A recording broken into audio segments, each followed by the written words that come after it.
Justin A.W. Blair here with you for another review of Star Trek Deep Space Nine, number 13 in the sequence of novels, namely Station Rage.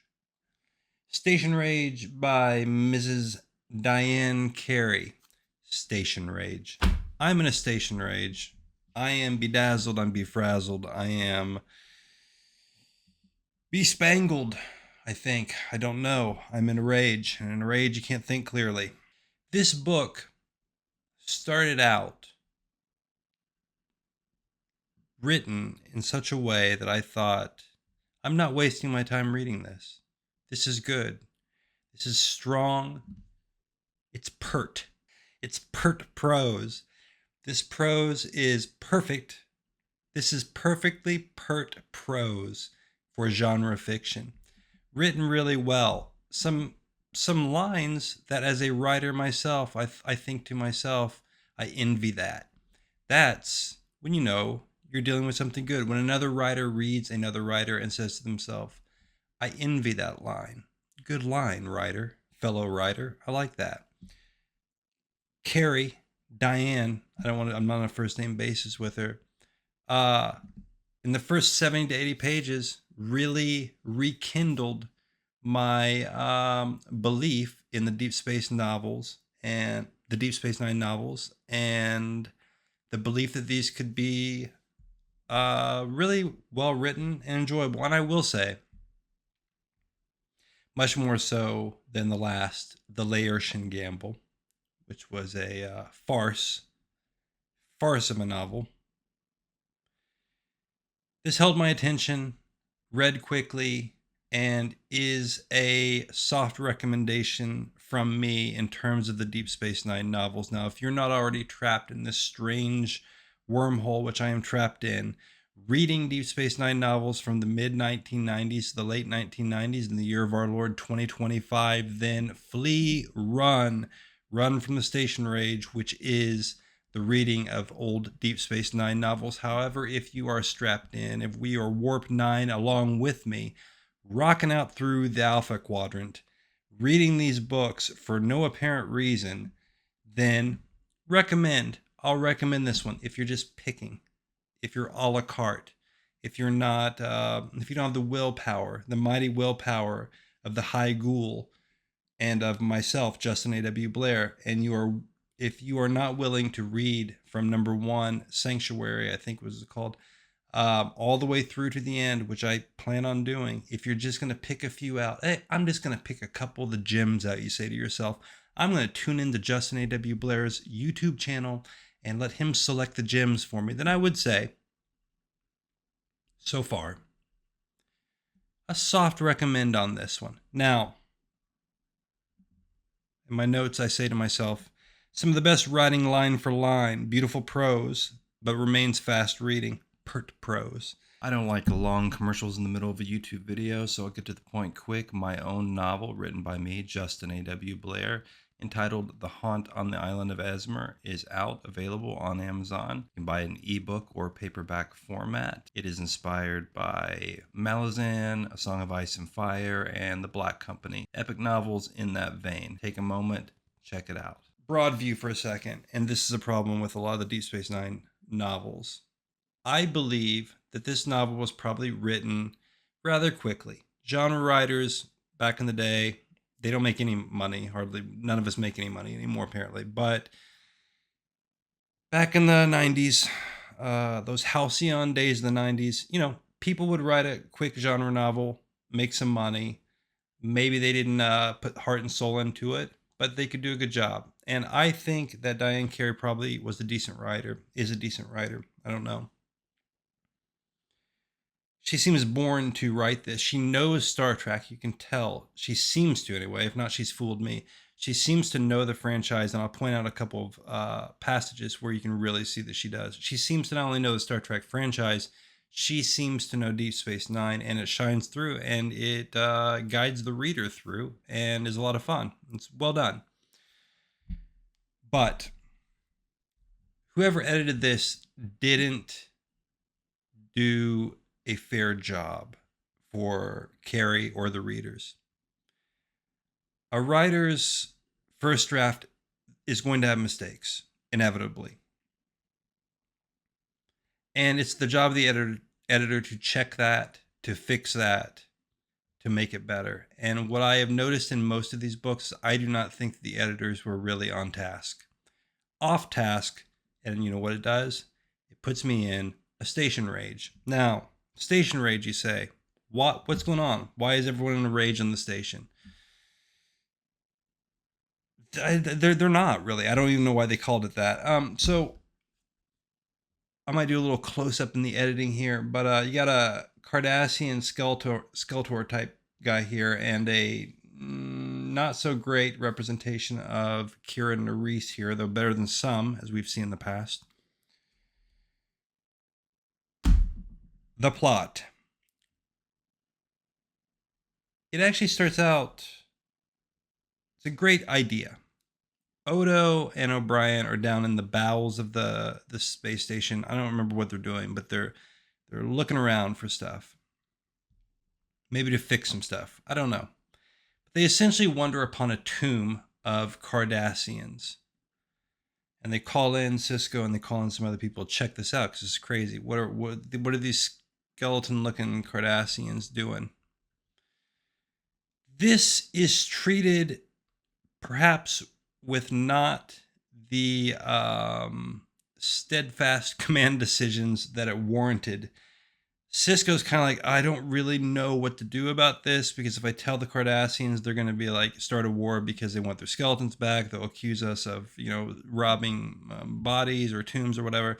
Kind of makes sense, but they just kind of leave it alone. And then Garrick sneaks into the area and essentially revives these people. Now, they're going to be spoilers. So if you want to read this, you don't have to listen to this anymore. Garrick, in the exact year this was written, I don't know. We know from the show that Garrick probably would not act in the way he does here. He's mischievous, no doubt. He's sometimes out for himself and his vision of Cardassia, no doubt. We see that in the show. But he awakens this skeleton and his skeleton soldiers, and the skeleton is called the High Ghoul. Now we get some lore, some Cardassian lore, and I don't know that it is what you would call canon, but it's good. So before the most recent Cardassian Empire, there was this High Ghoul character. He's essentially a charismatic military leader of genius. We have a great setting, a good start, really great writing for Deep Space Nine. The setting feels haunted. It's done well. And the reader is interested. And by the reader, I'm for some reason referring to myself in the third person, probably because I'm in a station rage. But all is good. All is good. Granted, a little weird that Garrick sneaks in there and revives these soldiers, knowing what's going to happen. And the dialogues he has with them, he is kind of intent on he's not really worried about killing everybody on the station, which is a little out of character for Garrick. But that can be forgiven. We're good up until about page 70 or 80. But I want to concentrate on a couple of other really strong parts of this before I get into some of the weaknesses. What Carey does here with the High Ghoul and his soldiers is actually pretty good. It's worthy of, I don't want to say a real novel. These are real novels. I'm a genre writer. I write science fiction. I write fantasy. In fact, I'm going to drop a commercial right here. I'm going to drop it. That's what the kids say. I don't like long commercials in the middle of a YouTube video, so I'll get to the point quick. My own novel, written by me, Justin A.W. Blair, entitled The Haunt on the Island of Esmer, is out, available on Amazon. You can buy it in ebook or paperback format. It is inspired by Malazan, A Song of Ice and Fire, and The Black Company. Epic novels in that vein. Take a moment, check it out. Okay, hopefully I remember to edit the commercial in there and not somewhere else. I probably will forget. Regardless, the characterization of the High Ghoul and his soldiers, he's supposedly this brilliant Genghis Khan type figure, but it actually is done well. He cares for his soldiers. I can't remember what they're called, but they're like the special soldiers or whatever. And I know there's some special soldiers out there, special soldiers of the Justin A.W. Blair channel. And so I'd like to just suggest to you that you might take this moment, my lieutenants, to like and subscribe. But regardless, it's actually characterized well. And I think you think to yourself, man, these Cardassian skeletons they're gonna raise hell. They're gonna cause a station rage. You think maybe they're enraged, but they're not really enraged. The High Ghoul's actually rather calm, cool, and collected. That's part of his charisma. Then what happens is they kind of just hang out for like 100 pages talking about doing something, but they don't really do much, which goes against the idea that this is some sort of brutal military genius, capable of killing millions, as he says, but also with this kind of loyalty to his vision of Cardassia and the soldiers under him, kind of. But then also he's kind of fine with just seeing them die. Anyway, it starts to get a little squirrely. It bogs down because we go in. There was something a little weird about what Diane Carey. I think she has an infatuation with Sisko, and Sisko isn't portrayed exactly spot on. He's first, I have to say this. It's very odd. She's constantly talking about how black he is, like basically always mentioning how he's black and like the white of his teeth and the darkness and stuff. It's a little. An editor should have rounded some of that off. It's just a little odd. And his dialogue is a little bit off. Kira's is too later. And again, starts out right and strong and good, and then it gets off kilter. And an editor should have fixed this stuff, because this could have potentially been the best one of these novels of the Deep Space Nine series I'd ever written. But there are just too many flaws, and the flaws come out in the big. So basically, sentence to sentence, she's probably the best writer of all of these books. Probably. Though she overreaches herself a few times in metaphor and simile. And there's a couple of places. She talks about something shuddering like a leaf under a predator. But predators are not really associated with leaf eating. Now, I guess I get it. She's trying to say that like this object or whatever she's referring to at this time is shuddering like a leaf, but is an animal underneath the gaze of a predator. But it sounds like, the way she writes it, it sounds like it's just a leaf that is afraid of a predator. So she stretches some things here and there, and God bless her soul, she lands it many times, but there are some wrecks of sentences also, because she tries really hard, and that's great, and I endorse it, and that's how writing should be. But an editor has to come in and say, this doesn't quite work, and they missed too many places where they're just sentences stretched to impossibility by the probably the shearing forces of the station rage. I'm not really sure, but anyway, so there is a perfect little sentence here on page 83, and it's a small thing. It is a small thing. It shows that she knows the character. So, feeling her body temperature drop, Kira pressed her fingertips to the buffer of Dax's console. Without orders from Starfleet, she says. Major, I am Starfleet. That's why I'm in command here, for times like this. That's Sisko. Again, doesn't quite sound right. His words were so simple, so unatoning, that Kira almost lost them in the hypnotism of his solemn eyes. He wasn't making any proclamations. I mean, that actually is a proclamation. Wasn't he just proclaimed that? I'm not sure. But anyway, with a little spasm of her hand, Kira pushed off Dax's console and took over the pacing.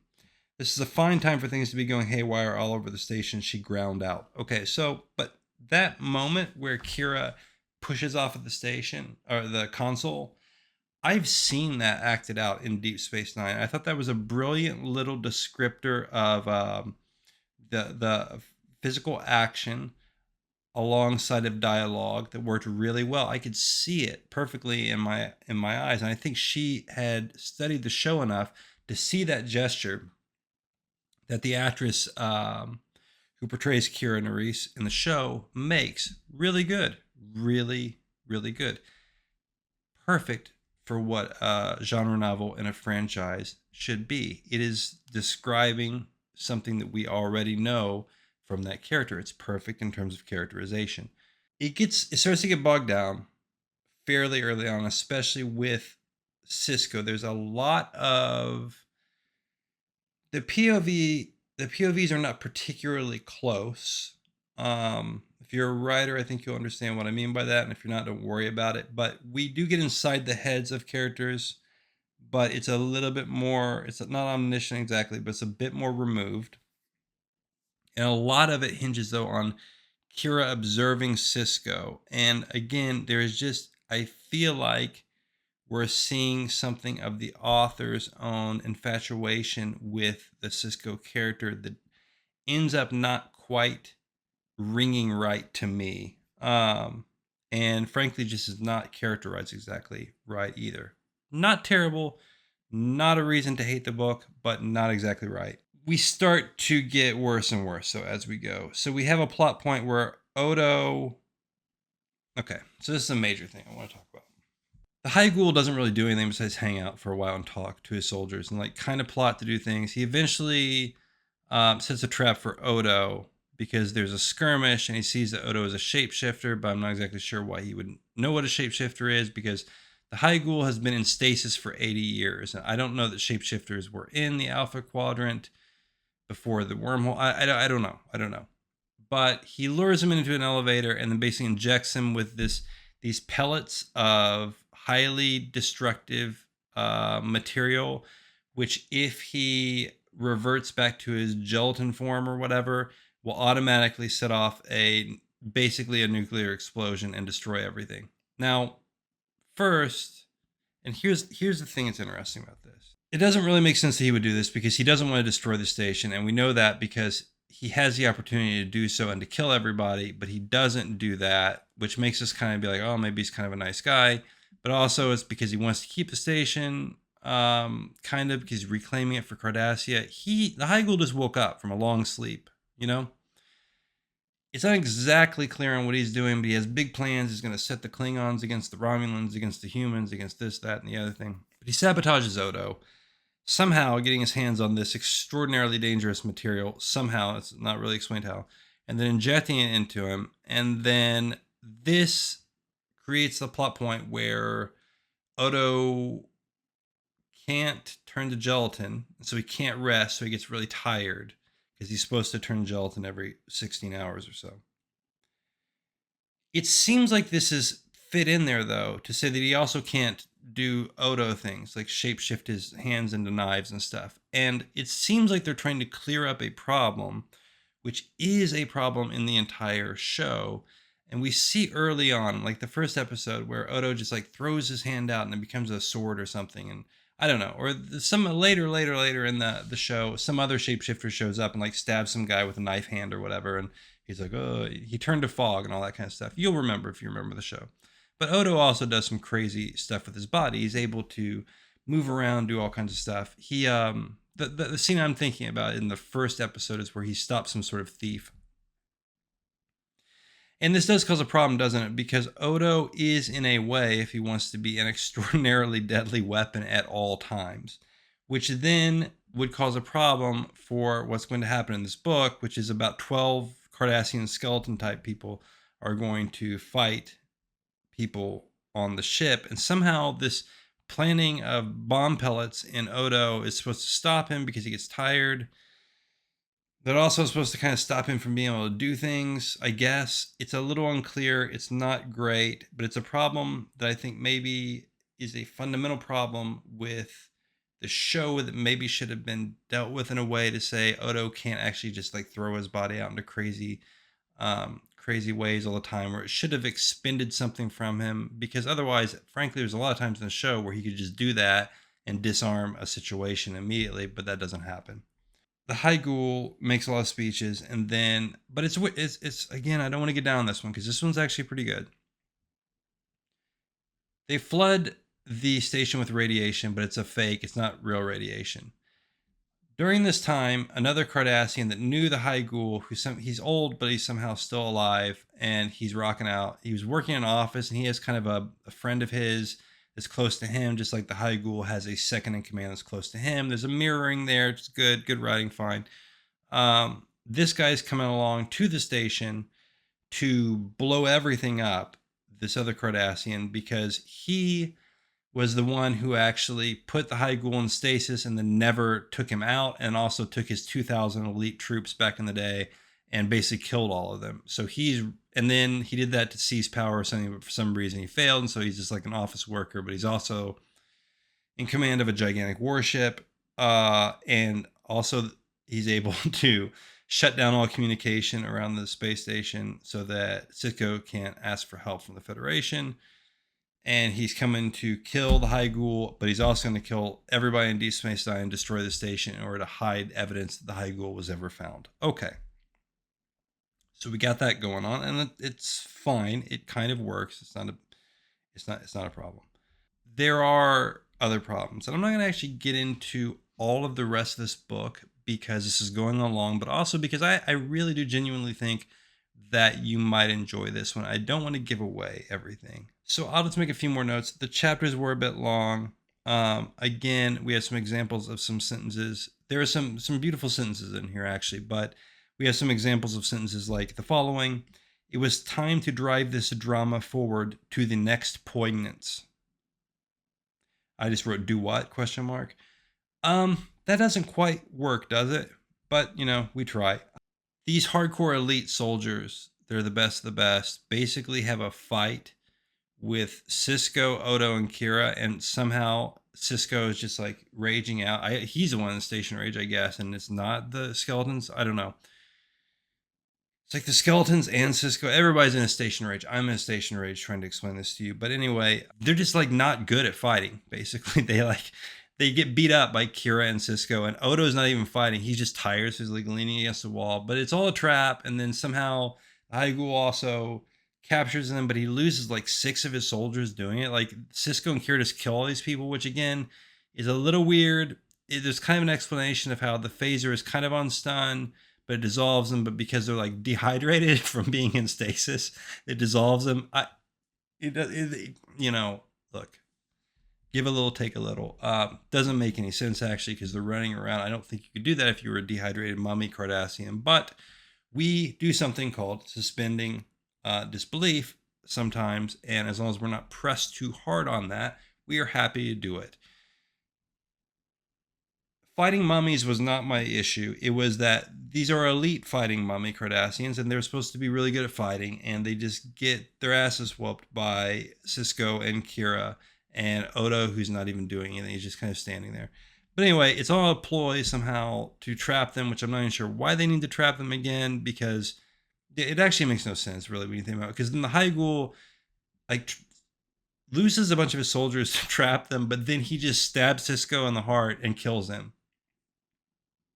So I don't know why they didn't just shoot him, which they could have. And there's this really absurd moment where during this time, they're shooting at them. The Cardassians are shooting at Sisko and Kira, and they're not hitting them, and they're in a tube, and Kira's like, they're not hitting us. And they're like, well, why not? It's really easy. And first off, if you're such a brilliant person, you shouldn't be in that position tactically. And then Kira's like, explain to Sisko, well, the Cardassians are not good at using weapons. Like, it just doesn't make any sense. She's like, when I was fighting as a terrorist, as a Bajoran, we would seize their weapons and use them, but the Cardassians were the elite warriors, which these guys are, even though they're like from 80 years ago, they probably just don't know how to use basic weapons because they're so elite and awesome. And it's like, well, that doesn't make any sense. Like, if you're an elite warrior and you know how to use a bunch of weapons, the really simple phaser from the Federation would probably be easy. And then we go through all that. She explains that's why they're not hitting them. But then she realizes that when it's all just a trap, that's not the explanation, because of course not, that's stupid. But then it's station rage. It's so doesn't make any sense. It's hard for me to even explain it. So I'm going to stop and just allow you the enjoyment of reading that scene. Anyway, We also have some sentences. It really starts to deteriorate as we go along. Staidly, he prepared the right hypo. Staidly, stayed. I thought stayed just means bored. I could be wrong, but I did not know that staidly was an adverb. But you can apparently prepare a hypo staidly, as Bashir does when Cisco, by the way, isn't dead. He's just been stabbed through the lung, and he demands that Bashir like pump him up with a bunch of drugs. Some other things happen there with Odo. Actually, I'm not going to give it away because it's decent, it's good. Then there's just some blatant stuff that should have been checked by an editor. The following exchange happens. This is the communication's been stopped, right, in the sector. The sector is blanked out, somebody says. And the response is, unblanket it. Well, that doesn't even make sense, like, as a person talking to another person. Like, I don't know if you would say that communication is blanked out, but you could, right? But then you wouldn't say unblanket it. You wouldn't say unblanket something that is blanked out. You would say unblanket. Station rage. The last thing that happens here is that Cisco has put a giant bomb on a runabout and stationed it in the wormhole because he's like, if this gets out of hand, and I mean, it doesn't even make sense really. It's like 13 fucking skeletons that are Cardassians, but he's like, if this gets out of hand, the High Ghoul somehow takes over the galaxy. We have to shut down the wormhole by blowing it up. It's like, dude, that's a little over. Like, you're panicking a little bit. There's like 13 skeletons that don't do anything for half of the book, and they kind of fight you once. And they kind of try to trick you. They don't even kill you. They kind of try to trick you by making the sensors look like it has radiation in the thing. And by the way, they somehow evacuate everybody, all the civilians off the station in like less than 24 hours. It makes no sense whatsoever. All of them are on Bajor, besides the officers and a few other people.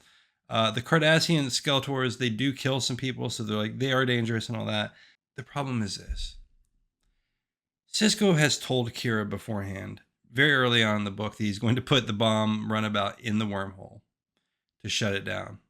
And then I'm not going to go into the details. There's a space fight at the end. Again, another thing that's really absurd is the Defiant is there. So we're already within the part of the show where the Defiant has been introduced. And instead of just getting on the ship, which is this awesome combat ship, and using it to stop the bombardment of the station, that's just kind of left. Like, that's not an immediate priority, apparently. But then they do get caught in this ambush, so they can't get there or whatever. It really starts to, like I said, the later part of it, some things just don't make sense. Regardless, Cisco basically remote controls the runabout into the space battle and uses it to win. And then Kira's like, whoa, Cisco, that's really awesome. You did that. As if she didn't, she's shocked and didn't remember this existed, but he explicitly told her earlier in the book, I'm doing this to blow up the wormhole. And she kind of is like, that's not good. The wormhole is where my gods live and all that stuff. So she knows that exists, but then she acts really surprised that it exists at the end because, you know why? Because the writer forgot that she wrote that scene at the beginning of the book and the editor did not catch it. And that is my problem with Station Rage by Diane Carey, which I would like to reiterate. Had the most potential, was one of the most enjoyable novels in this series that I have read. I probably have focused on the negative a lot because it's easier to focus on the negative and to rail and to be in a Station Rage. But I want you to know something. There's actually a really beautiful scene at the end, a great twist. It's pathos is the only word I would use. I don't know if I'm using that word right, but I'll do it anyway because I'm in a Station Rage. She actually writes a really moving scene. And I'm not going to give that away because if you read this, I think you'll enjoy it. I think this author is really good. It saddens me that the editing couldn't be brought up a few notches because I think this would be potentially one of the best Star Trek novels I've ever read if it had the benefit of more editing and a little bit more time perhaps, and not being, again, the victim of what I assume is a very hard word count because we're at 277 pages for this one. And the other Star Trek novels, not in the Deep Space Nine series, I mean, I see some of them range page count wise radically, Though I do think a lot of these paperbacks in the 90s were kept at that range, even the next generation ones, and probably the original series too. I'll have to research that. Anyway, I'm exhausted from my station rage and my enjoyment of this book, and I'm going to end the video here with a hearty recommendation, actually, for those of you who are reading the Deep Space novels. This was a good one. I had heard that it wasn't that good. I'd heard that it was zombies in space, and that's not accurate whatsoever. In a non-stately manner, I bid you good evening, good day. Justin A.W. Blair, like, subscribe, do all things. Buy my own book. I don't have the adverb stately in it anywhere as far as I know. There are mistakes. There are problems. I'm not going to admit that. The High Ghoul would never admit that he had made any mistakes.